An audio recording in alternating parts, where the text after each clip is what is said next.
할렐루야. 예. 오늘은 우리가 추수감사절 예배로 같이 드리고 있습니다. 이렇게 우리가 오늘 한 해 동안 베풀어준 하나님의 놀라운 은혜, 그걸 기억하고, 또 감사하는 시간, 우리가 서로 될 수 있기를 바랍니다. 우리가 1년이라는 게 짧은 것 같지만 결코 짧지 않습니다. 우리가 보면은 매주 이렇게 뭔가 쳇바퀴 돌듯이 맨날 같은 일을 하고 있는 것 같은데 1년을 되돌아보면 꼭 그렇지만 않은 것 같아요. 이게 여러분 하루하루를 우리가 충실히 살아간다는 거, 그러고 나서 1년을 딱 되돌아봤을 때 그 1년은 굉장한 1년입니다. 제가 이제 추수감사절 맞아서 그런 건 아니지만 그러니까 설교를 항상 이렇게 원고를 하고 이렇게 원고를 쓰고 이렇게 쌓아두다가 이제 한번 정리하려고 보니까 여러분 그 1년 동안 한 설교 얼마나 많은지 모르겠어요. 저도 어떻게 그렇게 하나님 말씀을 쥐어짰는지 모르겠고, 여러분도 엄청난 하나님 말씀을 들었어요. 그러니까 참 마가복음 강해, 여러분 평화에 대한 설교에, 교회론 강해, 여러 말씀들을 전했던 것 같습니다. 우리 교회도 금년에 정철 영어 성경학교는 큰 걸 시작을 했죠. 부족하지만은 그래도 뭔가 지역사회에서 우리가 어떻게 봉사할까, 그런 어떤 기도 가운데 그걸 시작을 했죠. 연초는 새벽 기도도 했고, 또 여러 가지 우리가 북한 학교 지원을 위해서 어느 정도 우리 봐서 엄청난 헌금을 또 하기도 하고 그랬습니다. 되돌아보면은, 그 순간은 작은 것 같지만 반복되는 것 같지 아닙니다. 1년을 되돌아보면 굉장히, 많은 일들을 했고, 여러분 이렇게 쌓여서 자기 인생이 되는 겁니다. 자기 인격이 되어가는 거고, 다시 한번 우리가 1년 동안에 행했던 어떤 일들, 또 여러분이 수고했던 그 모든 것들 한번 되돌아보세요. 우리 자녀들이 무슨 일이 있었는가? 우리 가정에 무슨 일이 있었는가? 내 사업에 무슨 일이 있었는가? 많은 일들이 있었습니다. 이렇게 인도해 준 하나님께 감사하는 귀한 시간 되기를 간절히 바랍니다. 오늘은 이제 시편 말씀인데, 오늘 3절 말씀 중심으로 같이 묵상하기 원합니다. 23편 계속 묵상을 하고 있습니다. 다윗도 여러 가지 감사 제목이 있을 겁니다. 어떻게 보면 시편 23편은 다윗의 감사 제목이에요. 다윗이 자기가 평생 동안 하나님과 동행하면서 자기가 경험했던 은혜들을 지금 한 구절 한 구절에 감사하고 있는 겁니다. 3절에서 감사하고 있는 것은 내 영혼을 소생시키시고 자기 이름을 위하여 의의 길로 인도하시는 그 하나님께 감사를 하고 있습니다. 여기 내 영혼을 소생시키셨다 하지만 가장 직자적인 그런 의미는 뭐냐? 그냥 그대로 의미는 내 영혼이라고 되어 있지만 사실은 내 생명입니다. 내 생명. 소생시키셨다는 다시 돌아오게 했다, 회복시키셨다 이겁니다. 내 생명이 멀리 달아났어요. 나는 죽는 줄 알았어요. 죽는 줄 알았는데 하나님이 다시 내 생명을 돌아오게 하셨구나. 나를 살려주셨구나. 내 목숨 건져주셨구나. 그런 고백입니다.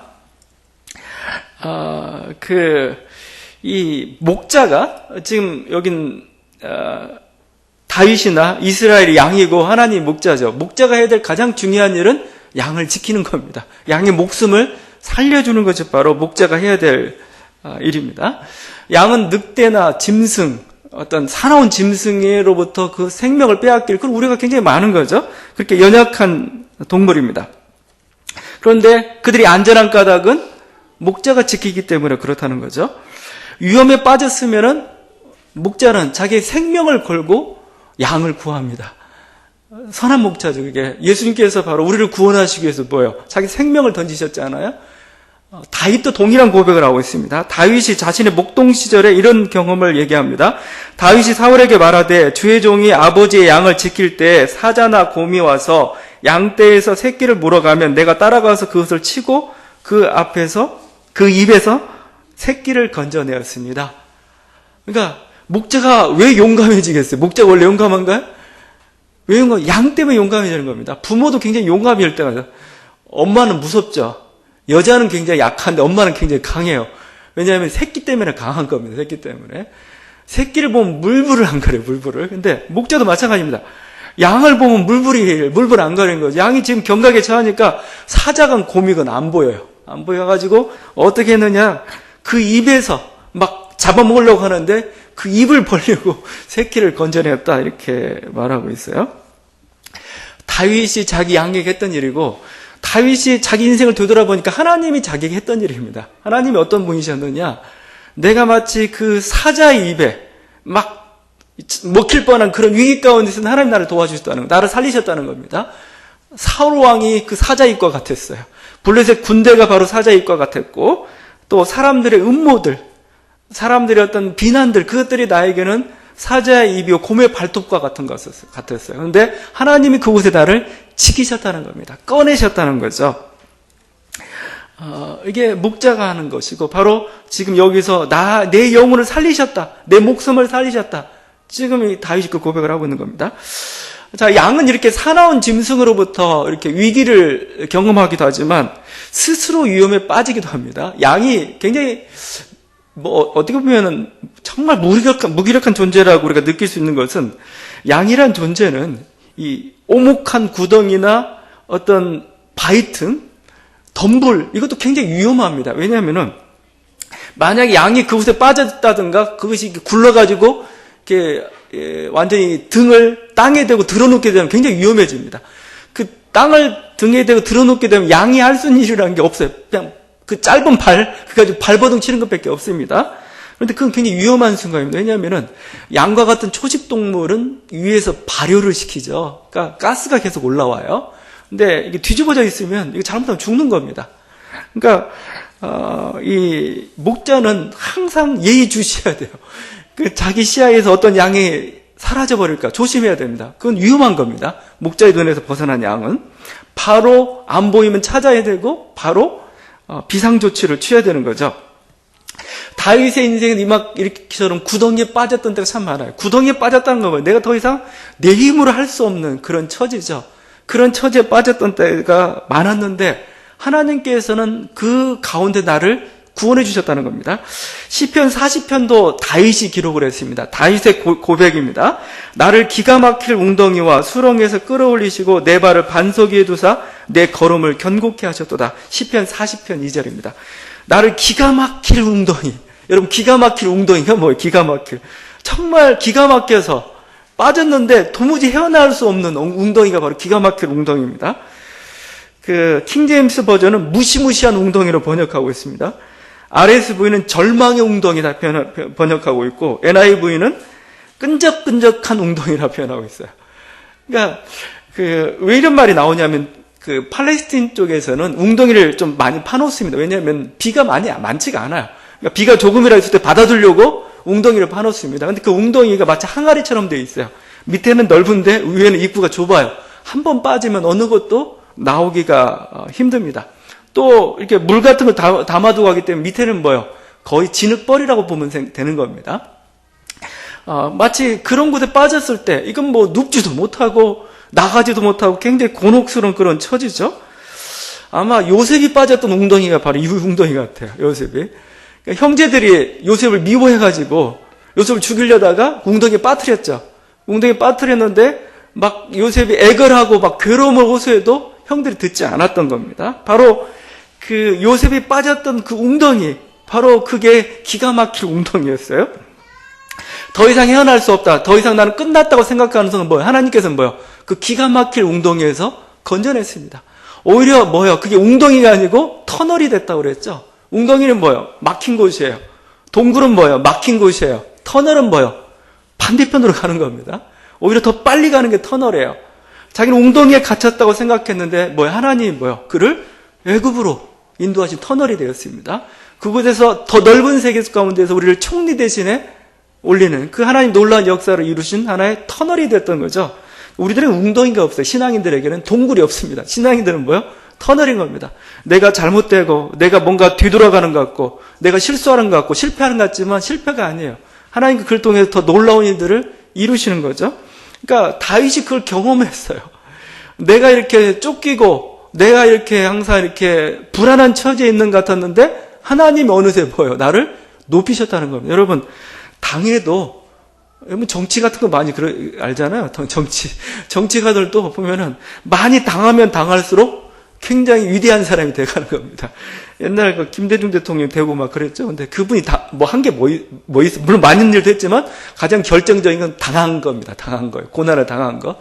고난을 당하니까 커지는 거예요. 위대해지는 겁니다. 그러니까 우리가 위험에 빠졌을 때 그게 다라고 생각하지 마세요. 하나님께서는 그를 통해서 뭔가 또 새로운 일들을 이루어가는 겁니다. 이게 바로 하나님의 역사죠.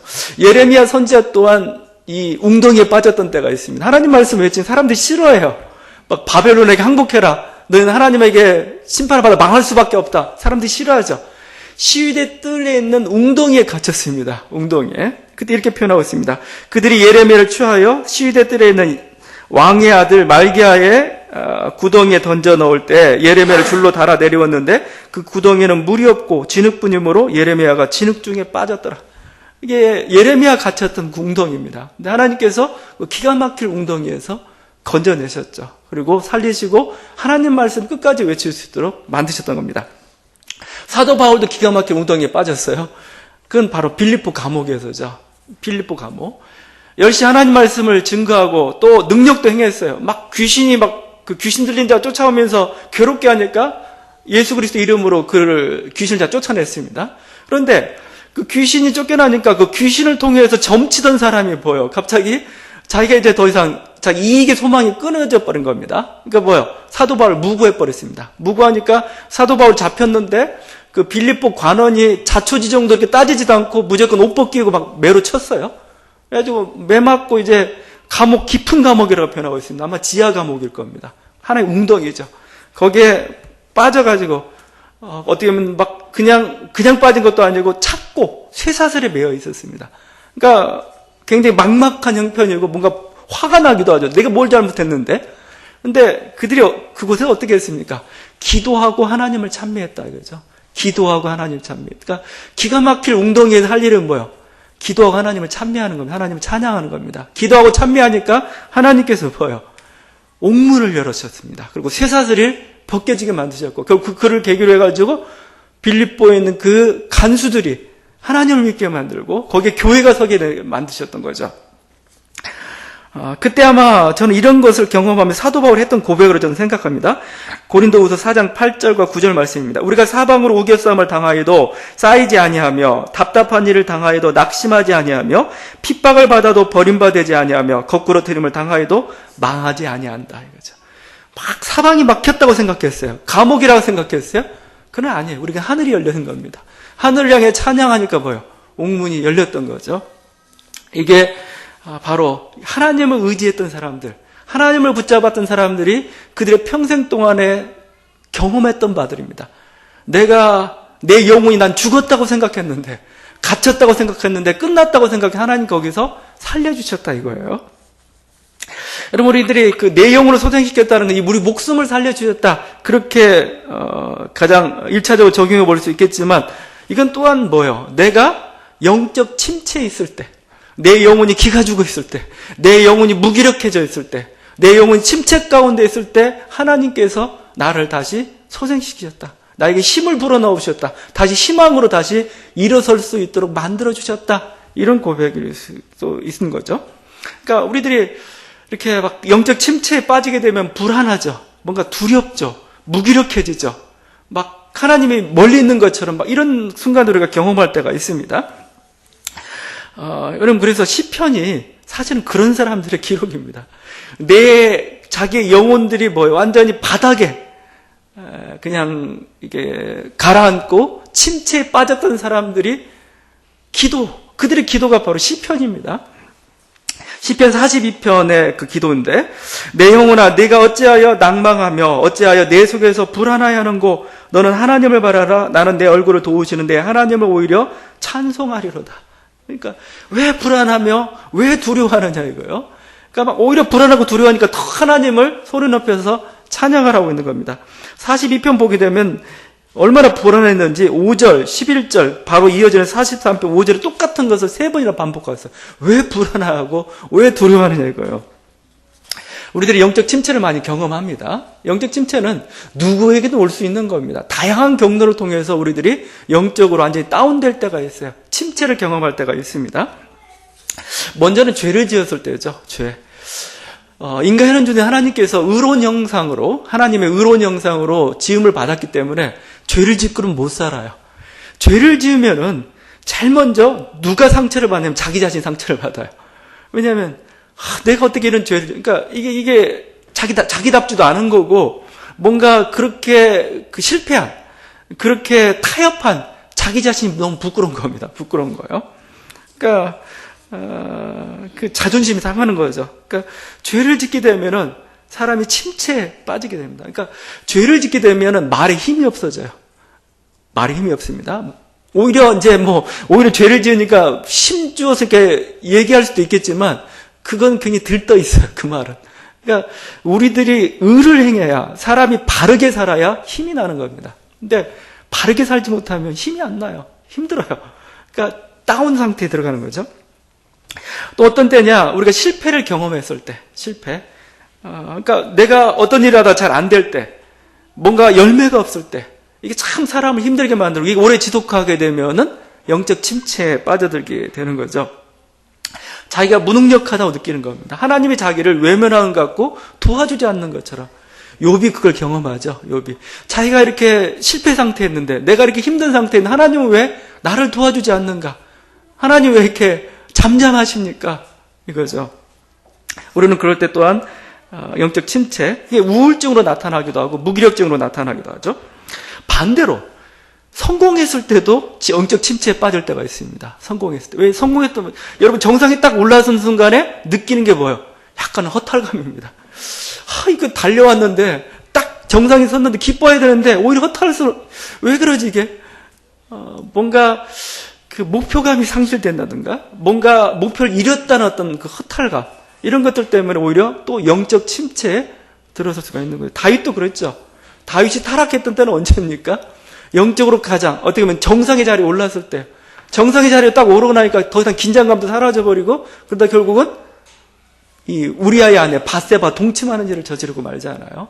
그러니까 성공했을 때도 사실 위험해요. 그러니까 어떻게 보면은 실패해도 위험하고 성공해도 우리는 영적 침체에 들어갈 수 있는 확률이 굉장히 높은 거죠. 이 시편 시인뿐만 아니고 시편 시인들이 이렇게 탄식을 했는데 그 교회사의 많은 기라성 같은 위대한 인물들이 다 이런 영적인 침체기를 겪었습니다. 우울증들을 경험했던 거죠. 지난번은 또 제가 가끔 말씀드리지만 루터, 종교개혁 기수, 루터는 대단한 사람, 내주는 강한 성이요. 그래서 막 그 로마 교황과 싸워가지고 그야말로 개신교를 만들어냈던 루터, 그는 굉장히 강인한 사람 같죠? 아닙니다. 굉장히 우울증을 앓았던 그 사람이에요. 평생 동안 우울증을 가지고 살았던 사람이고 매우 심했습니다. 그래서 언젠가는 내가 안 태어났더라면, 내 자신이 안 태어났더라면 하며 이렇게 고백했던 적도 있고, 그 친구 멜라니톤에게 썼던 편지에서 이렇게 고백하고 있습니다. 우울증과 육체적 고통으로 일주일이 넘게 죽음과 지옥을 넘나들었다. 절망감의 돌풍과 파도 속에서 예수님에 대한 믿음을 거의 잃을 뻔하였다. 그러니까 루터 대단한 사람인데 그 루터도 뭐예요? 그 우울증과 싸웠던 겁니다. 영적 침체라는 거예요. 영적 침체. 루터뿐만 아닙니다. 제가 존경하는 또 목회자들이 가장 존경하는 설교 대가, 설교 왕자로서 칭하는 스펄전 목사도 있는데, 스펄전 목사도 우울증을 앓았던 사람입니다. 그래서 스펄전 목사, 런던이 비도 많고 좀 안개도 끼고 하니까 좀 칙칙하죠. 그러니까 우울증 걸리기가 쉬워요. 그러니까 이 스펄전 목사 런던에서 목회를 했는데 1년에 한두 달은 반드시 프랑스 남쪽에 리베라라는 굉장히 따뜻한 휴양 도시가 있습니다. 거기서 생활해야 될 정도였어요. 거기서 한 성도에게 이런 편지를 보냈습니다. 나는 완전히 부서진 질그릇처럼 느껴집니다. 많은 밤을 잠자지 못하며 낮에도 눈물을 흘리며 지내고 있습니다. 이렇게 호소하고 있는 겁니다. 그러니까 어떻게 보면은 그런 어떤 그 신앙의 위기 가운데서 그들은 뭐야? 그 속에서 하나님을 만났고, 그래서 그들의 설교가 힘이 있는 겁니다. 그러니까 스펄전이나 루터의 설교가 힘이 있고 하나님 그 뚜렷이 보이는 까닭은 뭐예요? 그들이 그 연약함을 경험했기 때문에 그렇습니다. 그 침체를 경험했기 때문에, 그 침체를 겪고 막 죽을 뻔한 그 위기 가운데에서 살아나니까 뭐예요? 하나님 뚜렷이 보이는 겁니다. 그래서 그리고 또 뭐예요? 그 연약함을 경험했기 때문에 동일하게 연약함을 겪고 있는 사람들의 마음을 알아요. 그러니까 그들의 설교를 읽으면은 들으면은 힘이 나는 겁니다. 힘이. 다시 한번 새 희망이. 왜냐하면 그들이 동일한 아픔 속에서 만들어낸, 또 동일한 아픔 속에서 발견한 하나님이었기 때문에 그 하나님이 느껴지는 거죠. 그래서 저는 이 스펄전, 루터 대단한 설교가들인데 전에는 부러웠는데 이제는 안 부러워하기로 했어요. 왜냐하면 이건 같아요. 여러분이 대단한 설교가 되려면은 심히 아파야 됩니다. 우울증을 경험해야 됩니다. 우울증 경험하면서 대단한 설교가가 될 거냐, 아니면 적당히 설교는 하지만 오랫동안 행복하게 살 거냐. 어떻게 좋아요, 여러분? 그러니까 아주 그냥 그 마음이 행복한 사람이 있어요. 좀 낙천적, 그러니까 하나님 복입니다. 낙천적인데 하나님에 대해서는 예리하게 느끼지는 못해요. 그분들은 그냥 하나님 좋은 거예요. 그냥 좋은 거죠. 근데 이런 사람들은 아주 민감하게 하나님을 느껴요. 하나님 이래서 좋구나. 이 하나님 놀라운 경험들, 그 어둠의 고통을 경험하고 난 다음에 그 아침에 맞이했을 때 그 기쁨, 감사, 그 사람 그건 아는 거죠. 근데 밤에도 그냥 정신없이 자고 낮에도 이렇게 막 몽롱하게 지내고 그런 사람은 뭐 이렇게 예민하게 못 느끼죠. 다 복인 같아요. 복인데 여러분이 예민하면 감사하십시오. 왜 하나님께서 여러분에게 하나님에 대해서 예민하게 느낄 수 있도록 만들어 주셨어요.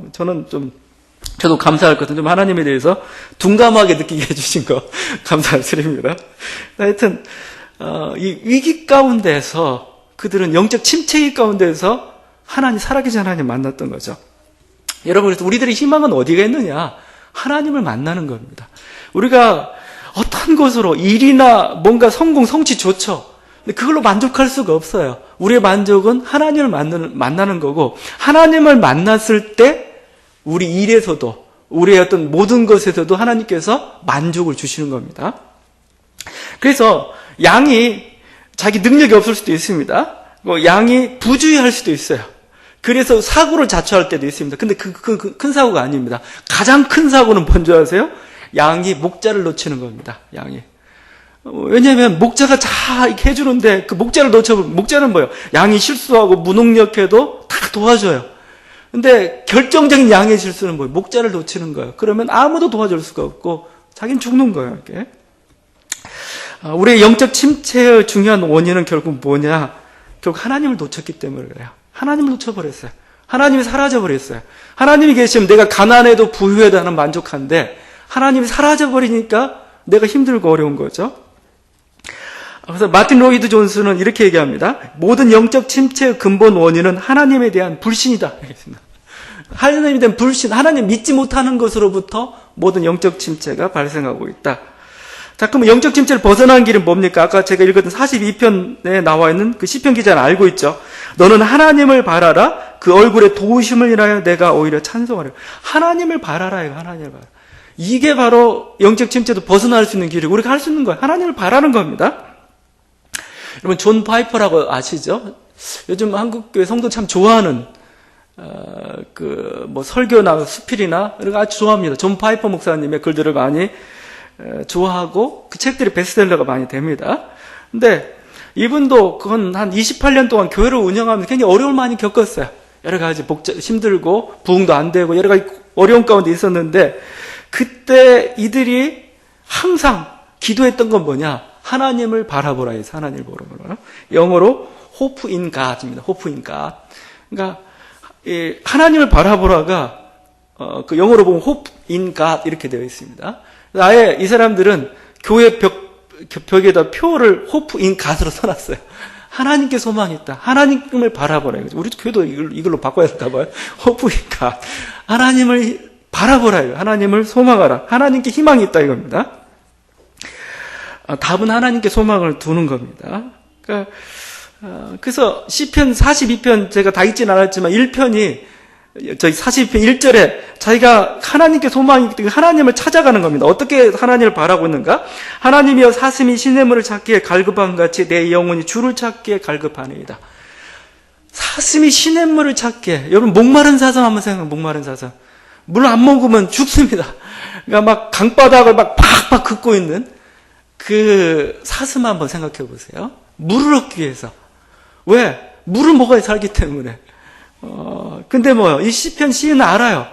하나님을 찾아야 내가 산다는 걸 알기 때문에 사슴이, 목마른 사람이 시냇물을 찾듯이 하나님을 찾기에 갈급하다. 이렇게 자기 자신의 상태를 표현하고 있습니다. 자, 그런데 그런 자들에게 소망의 말씀이 있어요. 무슨 소망이냐? 그렇게 갈급해 찾는 자들에게 하나님은 반드시 자기 자신을 보여준다는 거예요. 자기 자신을 드러내준다는 겁니다. 그들이 하나님으로 만족하게 된다는 겁니다. 주님의 말씀입니다. 저는 그래서 산상수훈 8복의 말씀이 이 말씀인 것 같아요. 애통하는 자가 복이 있어요. 애통하는 자는 뭐예요? 위로를 받을 겁니다. 자기 인생에서 내가 여러 가지 뭔가 하나님에 대한 위로를 바라고 있어요. 뭔가 내 인생 힘들고 어려워요. 애통하고 있어요. 하나님께 애통하십시오. 왜? 하나님이 여러분에게 위로를 가져다 주실 것입니다. 의에 줄이고 목마른 자는 복이 있다 말씀하고 있어요. 왜? 제가 배부를 것이다 말씀하고 있습니다. 하나님의 줄이고 목마른 자는 하나님께서 뭐예요? 저들 배불리 먹이신다는 거예요. 하나님을 아주 부어주시겠다 말씀하고 있습니다. 그러니까 이게 다윗이 경험했던 바입니다. 내 영혼이 힘들고 어려웠는데 하나님이 자기 자신을 보여주시고 자기 자신을 이렇게 부어주시니까 뭐예요? 다시 살아났던 거죠. 우리 인생 여러분이 하나님을 향해 갈망하십시오. 여러분이 우리가 벽을 향해서 갈망하고 있는 거 아닙니다. 우리는 살아계신 하나님을 찾고 있는 거죠. 그분을 바라보고 있는 거죠. 그분을 갈망하고 있는 거죠. 여러분이 외치면은 들을 수밖에 없어요. 손을 내뻗을 수밖에 없는 겁니다. 그 하나님이 우리 가운데 임했을 때 내 영혼이 살아나는 겁니다. 사도행전 3장 19절에 베드로 사도가 이렇게 말씀합니다. 그러므로 너희가 회개하고 돌이켜 너희 죄 없이 함을 받으라. 이같이 하면 유쾌하게 되는 날에 주 앞에 이를 것이요. 저는 유쾌하게 되는 날. 어떻게 번역을 이렇게 했을까? 유쾌하게 되는 날, 상쾌하게 되는 날에 너에게 임한다. 개혁판, 옛날 개혁판인데, 번역이 참 마음에 와닿아요. 영어로 리프레쉬입니다. 리프레쉬. 그러니까, 다시 새 힘을 공급한다는 거예요. 새 힘을. 그러니까, 주님이 우리 가운데 임할 때, 우리 가운데 영적 어두움들, 영적 침체가 다 물러가기 시작하는 거죠. 그리고 그 안에서 뭐가 꿈틀기 시작합니까? 열정이라는 게 꿈틀기 시작합니다. 저는 무기력하고 아무 소망도 없었는데 주님이 우리 가운데 임하면은 그 안에서 일어나는 게 열정입니다. 열정. 그 열정이라는 단어가 enthusiastic입니다. 어려운 단어지만 enthusiastic. 근데 이게 어원을 따져보면 in이라는 뜻을 가지고 있어요. 수지. 수는 세우스입니다. 세우스. 그러니까 하나님을 그 안에 품고 있을 때 나타나는 게 열정입니다. 열정. 옛날엔 종교적인 언어였죠. 종교적인 언어. 왜냐하면 그 신을 모신 사람은 미쳤죠. 신을 미쳤죠. 그래가지고 제정신이 아니죠. 그러니까 하나님이 우리 가운데 임했을 때, 성령이 우리 가운데 임했을 때 열정이 나타나는 거예요. 열정이. 막 하나님 말씀을 대한, 아니면 그 자기 일에 대한, 자기 미래에 대한 막 뭔가 이렇게 꿈틀대는 것들이 일어나기 시작합니다. 이게 하나님을 찾은 사람들, 그 영혼이 다시 소생받은 사람들의 그 모습이라고 할 수가 있습니다. 그럼 여러분, 그러니까 영적 침체기 하나님을 갈망하십시오. 오히려 하나님을 갈망하고 있다면 여러분 그래도 건강한 겁니다. 정말 힘든 것은 아무것도 바라지 않는 그런 거겠죠. 그렇지만 그럴지도 하나님은 뭐예요? 응답하십니다. 우리에 대해서. 왜? 우리가 언어로는 뭐라고 말을 못하겠지만 내 영혼이 뭐예요? 정말 말할 수 없는 탄식으로 하나님을 향해서 우리 안에 있는 성령께서 지금 탄식하고 계신 거죠. 우리 영적 침체에 계속 좀 주의할 게 뭐가 하나가 있는데, 영적 침체에 빠지면 자꾸 자기 소리가 들려요. 자기 내면의 소리입니다. 거기 제가 42편 지금 시편을 많이 얘기하는데 아까 읽었던 말씀입니다. 내 영혼아 내가 어찌하여 낙망하며 어찌하여 내 속에도 불안하여 하는고. 이게 마치 시인이 자기인데 자기 안에 또 다른 내가 있는 것 같아요. 야, 너 왜 불안해하니? 너 왜 지금 이렇게 두려워하고 있냐? 내 속에도 불안해하고 있냐? 지금 또 다른 나를 향해서 지금 나를 보고 있는 듯한 그 느낌입니다. 영적 침체기에는 왜냐하면 이 소리가 들리는데 자기 내면의 소리가 많이 들려요. 근데 그 내면의 소리들이 뭐예요? 굉장히 부정적이고 어두운 소리들입니다. 우리를 더 힘들게 만들어요. 그러니까 밖에서 다른 사람의 소리도 힘들지만 그것보다 더 힘든 소리는 뭐예요? 내 자신의 소리입니다. 내 자신을 향해서 나를 책망하고 나를 정죄하고 나를 무기력하다 하고 무능력하다 만드는 이 내면의 소리, 이 소리가 나를 더 힘들게 만들어요. 그 심리학자들이 그런 얘기합니다. 우리가 1분당 이 단어를 이렇게 말하는데 영어 단어가 한 150에서 한 200개 정도를 얘기할 수 있다고 그래요. 1분에. 근데 여러분, 우리 내면은 계속 나의 자신과 대화를 합니다. 근데 내면의 소리의 단어 속도가 얼마인 줄 아세요? 1분당 1300개의 단어를 어떻게 세웠는지 모르겠어요. 대면에. 그러니까 거의 한 10배 속도로 말을 한다는 겁니다. 10배 많은 말을 우리가 듣고 있는 겁니다. 그러니까 힘들죠. 여러분 아침에 일어날 때마다 어떤 소리 듣고 있습니까? 막 짜증나고 뭔가 오늘 하루 또 막 뭔가 마지못해 살아야 되고 일어나야 되고 내 속에서 막 이런 소리들이 막 들리는 거죠. 자, 그때 여러분 우리 내면한테 여러분이 소리를 하시죠. 이제 그 소리 내 내면의 소리를 듣지 않게, 이 내면의 소리라는 결국은 뭐예요? 자기가 어떤 타락했던 하나님 없이 살던 때의 그 어둠의 소리들입니다. 이 소리에 귀를 기울이지 말고 이제 우리는 하나님 말씀에 귀를 기울여야 되죠. 그래서 여러분 자신에게 설교하십시오. 여러분 자신에게.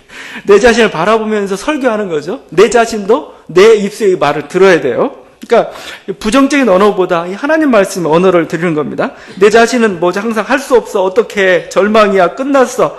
어둠의 소리 대신 여러분이 하나님의 소리를 듣게 하십시오. 여러분이 의도적으로라도 뭐요? 하나님의 소리를 내 자신한테 들려주시라는 겁니다. 자, 이 말씀은 어떻습니까? 내 자아야 들어라. 하나님이 너를 위하시면 누가 너를 대적하겠는가? 하나님께서는 그 아들을 아끼지 아니하시고 너를 위해 내어주셨다. 그러나 하나님께서 어떻게 그 아들과 함께 내게 모든 것을 은혜로 주지 않겠는가? 하나님께 택하신 자를 누가 고소할 것인가? 의롭게 하시는 분은 하나님이신데 누가 감히 정죄하겠는가? 그리스도 예수는 죽으셨을 뿐만 아니라 오히려 다시 살아나시다 하나님의 오른편에 계시며 참으로 우리를 위해 간구하고 계신다. 누가 너를 그리스도의 사랑에서 끊을 수 있겠는가?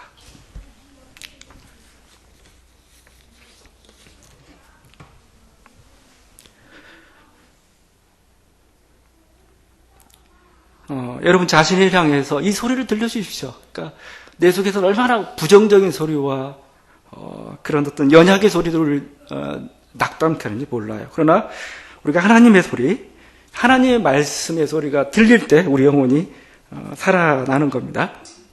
그래서 시편 기자 이렇게 고백합니다. 여호와의 율법은 완전하여 영혼을 소성케 하고 여호와의 교훈은 정직하여 마음을 기쁘게 한다. 여호와의 율법, 하나님의 말씀은 우리의 영혼을 소동케 한다 이거예요. 하나님의 교훈은 정직하여 우리 마음을 기쁘게 한다 이겁니다. 이게 하나님 말씀의 소리입니다. 하나님의 말씀의 소리. 그러니까 세상의 소리, 내 자아의 소리는 나를 힘들게 만들어요. 나를 자꾸 이렇게 무기력하게 만들어요. 그러나 하나님의 말씀의 소리는 뭐예요? 완전하이다. 우리 영혼을 소성케 한다. 여호와의 교훈은 정직하여 마음을 기쁘게 한다. 이렇게 말씀하고 있습니다. 바로 어떻게 보면은 다윗이 그 위기 가운데서, 어려움 가운데서 자기가 경험했던 건지도 몰라요. 하나님의 소리를 들었던 거죠. 그러면서 자기가 살아났던 거죠. 그래서 여러분 그 영적 침체기에는 하나님의 말씀을 많이 묵상하십시오. 그리고 암송하십시오. 하나님 말씀을 쓰십시오. 그리고 그 하나님 말씀을 내 자아에게 들려주십시오. 그러면 말씀 우리를 살리실 것입니다. 여러분 이게 이 하나님의 소성케 하신 놀라운 은혜입니다. 그럴 뿐만 아니라 양들은 매우 또 보면 이렇게 이런 무기력하기도 좀 고집스러운 면이 있어요. 고집스러운 면. 그래서 양들은 자기들이 갔던 길로만 갑니다. 얼마나 고집스러운지. 먹는데 한 장소면 계속 먹어요. 뿌리가 다 드러나도록 먹어요. 제가 성지순례를 지난 그 여름에 갔습니다. 여름에 좀 오래전 여름에 갔는데 여름철에는 그게 모든 풀이 다 죽어 있죠. 그러니까 가면은 그 산등성이가 적나라하게 다 드러나는데 가보니까 마치 이렇게 뭐 선을 그어놓은 것처럼 이렇게 이 산이 그렇게 되어 있어요. 왜 궁금해 물어봤어요. 왜 그러냐고 했더니 양들이 지나갔던 자리라는 거예요. 양들이. 그러니까 양들이 가는데 양은 뭐예요? 앞에 양 그대로 따라서 갑니다. 그 간 길 또 가고 간 길 또 가요. 그러다 보니까 가만 놔두면 그야말로 이렇게 그 길이 거의 시내가 될 정도로 파입니다. 그리고 또 뭐 이렇게 그 언덕, 풀 같은데 이런 데는 뭐예요? 막 이렇게 거의 뿌리채고 황폐화되어 버립니다. 그러니까 좋은 목자, 선한 목자는 뭐 양들 부지를 움직이게 만들어야 돼요. 이곳으로 몰아가고 또 뭐요? 다른 초장으로 가게 만들고 해야 풍성하고 싱싱한 꼴들을 먹을 수가 있는 거죠. 그러니까 이게 양들이라는 겁니다. 고집스럽기도 합니다. 또 고집스러울 뿐만 아니라 어리석기도 하죠. 자기가 가는 길이 뭐예요? 옳은 길인지, 죽음으로 이르는 길인지 몰라요. 이게 푸른 초장으로 인도하는 길인지, 정말 사망의 음침한 골짜기 아닌 정말 사망의 골짜기 끝나는 길인지 몰라요. 이게 양들인 겁니다. 양들.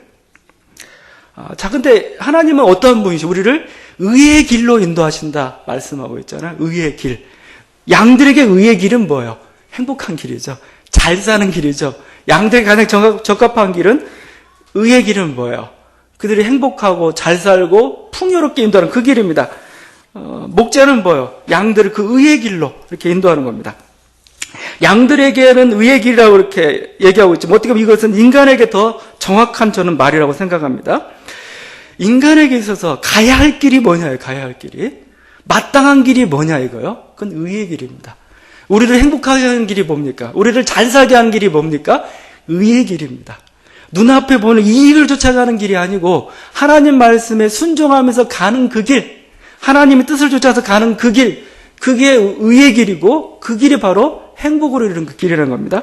시편 1편의 고백이죠. 복 있는 사람은 악인의 길을 좇지 아니하며 죄인의 길에 서지 아니하며 오만한 자의 자리에 앉지 아니하고 오직 여호와의 율법을 즐거워하여 그 율법을 주야로 묵상하는 자로다 이거죠. 주야로 묵상한다 이거요. 복 있는 사람 누구예요? 그러니까 악인의 길은 죽음의 길이고 의인의 길, 의의 길은 이건 정말 우리가 살 길이 바로 거기 있다는 거예요.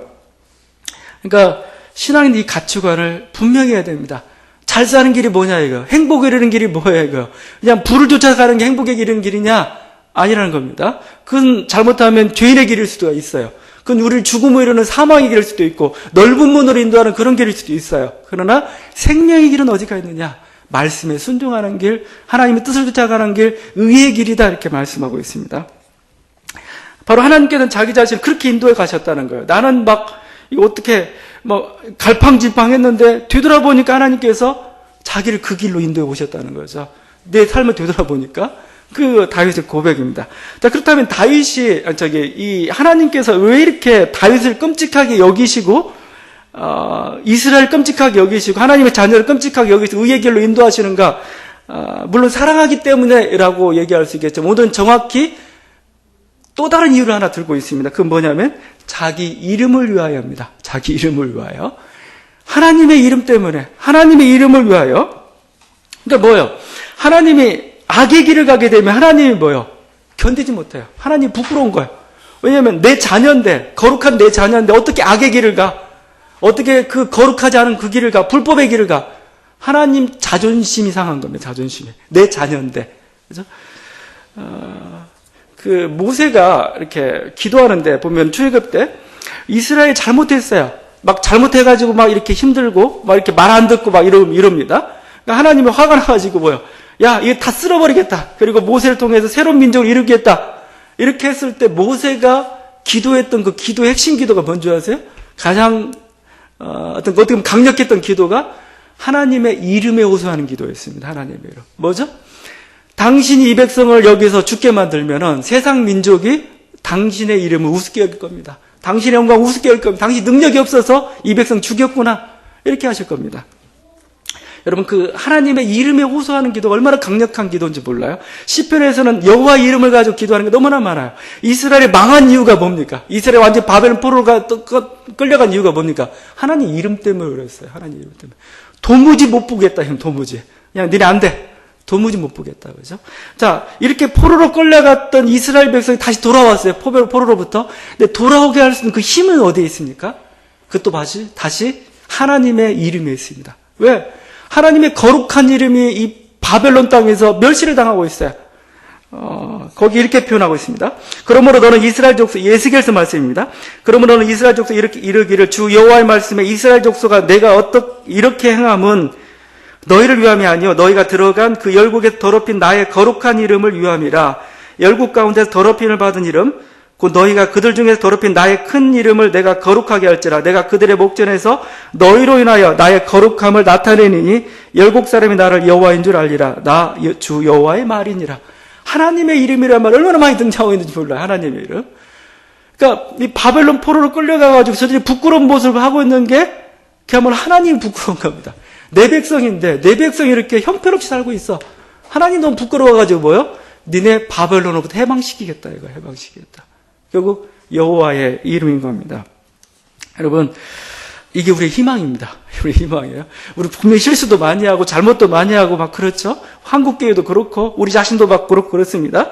근데 우리 희망은 거기에 있는 게 아니에요. 여호와의 이름입니다. 하나님의 이름. 하나님의 이름이 한국교회에 있고 하나님의 이름이 바로 우리들에게 달려있다는 거예요. 우리는 예수쟁이들이잖아요. 예수 믿는 사람들이잖아요. 예수 믿는 사람들이 부끄럽게 사는 하나님께서 견디지 못해요.